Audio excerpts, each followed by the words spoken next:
Welcome to the Explainer. Today, we're cutting straight through the headlines to neutrally break down the highly complex aerospace engineering and physics behind a recent and frankly very significant military event, the Russian Oreshnik Hypersonic missile strike. To truly grasp the reality of modern strategic systems, we need to strip away the political rhetoric and look directly at the raw mechanics of how these advanced weapons operate. We're going to follow the journey from the exact moment they leave the ground all the way to the moment they reach their targets.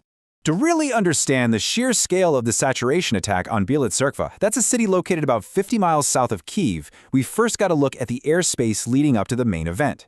According to the data, over 600 drones and 90 missiles absolutely flooded the skies over Ukraine. But here's the thing.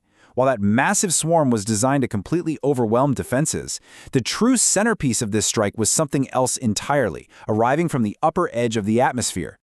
So here is our roadmap for today. We'll track the anatomy of the strike, its cold launch system, the three-stage ascent to space, MIRV payload deployment, hypersonic evasion at Mach 11, and finally, how it compares to the Iskander missile. Let's jump right in.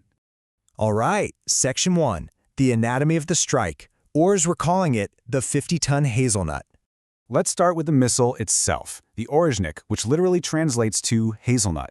Now, it's a staggering 50-ton, nuclear-capable, medium-range ballistic missile derived from the RS-26 Rubezh.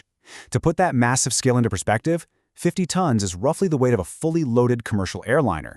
Fired from the Kapustin Yar test range, this missile didn't just cruise low to the ground. No, it punched straight up into the upper atmosphere. Carrying a 1.3-ton payload and boasting a crazy range of 4,000 to 6,000 kilometers, meaning it is fully capable of hitting anywhere in Europe, the reported impacts of this system struck water supply facilities, a local market, schools, and even residential apartment blocks. Moving to Section 2, the cold launch system, stealth on 24 wheels. To see how a behemoth like this actually gets off the ground, we have to look at its ride, a highly mobile Soviet-era 12x12 transport erector launcher, usually called a TEL truck. You might assume a missile this incredibly massive requires a fixed underground silo, right? Actually, this system utilizes what is known as a cold launch. This means the missile is literally popped out of its launch tube using an initial burst of compressed gas or a small explosive charge.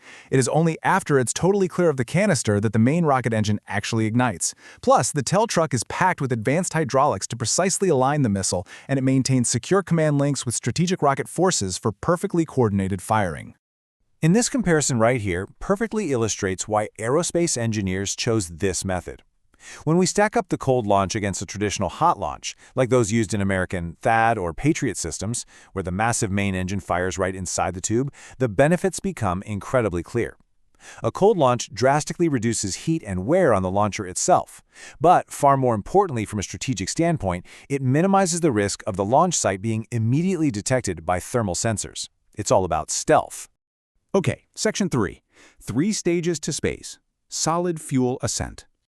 It takes literally just 3 minutes for this massive object to transition from a ground vehicle into a spacefaring asset. Think about how fast that is. At 0 seconds, the boost motor fires. Just 60 seconds in, the first stage violently separates, the second stage ignites, and the protective shroud covering the payload is jettisoned away.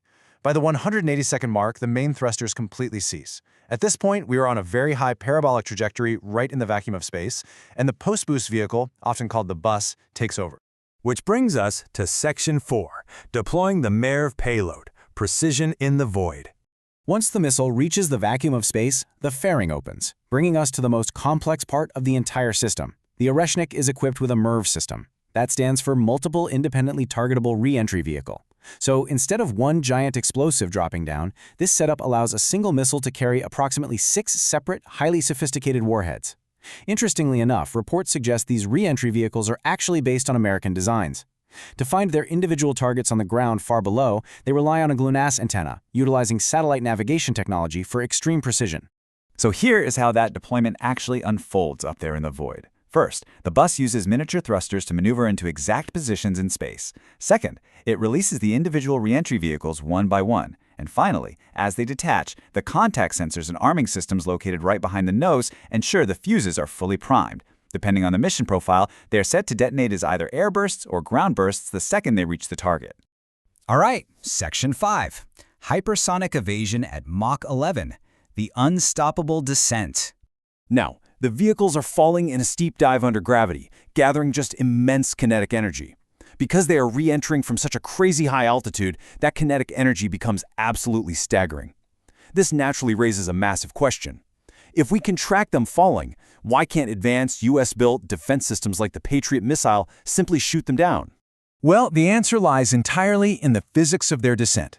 First off, they are traveling at a terminal velocity of around Mach 11. But speed alone isn't the real problem here, it's the maneuverability.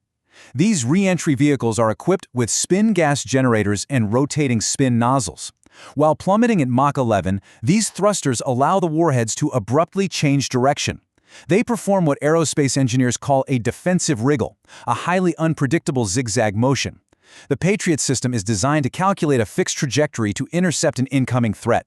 It simply cannot calculate, track, and hit a target that is wildly zigzagging at hypersonic speeds. Next up, Section 6, Oreshnik versus Iskander, Strategic versus Tactical Threats. To really put this incredible engineering into a real-world geopolitical context, let's compare the Oreshnik to a system frequently seen in this conflict, Russia's Iskander missile. The Iskander is a formidable short-range tactical weapon. It flies on a quasi-ballistic trajectory at much lower altitudes, hitting Mach 5 to 7, with a range of 500 to 700 kilometers. It is specifically designed to take out battlefield command centers and air defenses.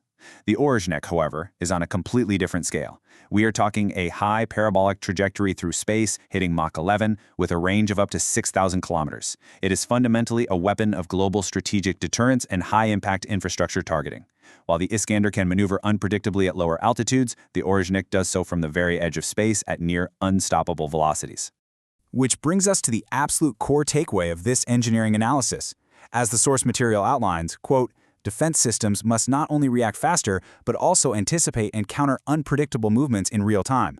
That summarizes the exact paradigm shift that hypersonic maneuverable re-entry vehicles have forced upon modern military defense. It's no longer just about raw speed. It's about out-calculating the totally unpredictable. So I'll leave you with this final thought to consider. When the raw kinetic energy and mid-flight agility of an incoming 1.3-ton payload completely outpaces the calculation abilities of our absolute best interception technology, how will global missile defense adapt to survive? Thank you for joining us for this explainer, and as always, keep questioning the mechanics behind the headlines.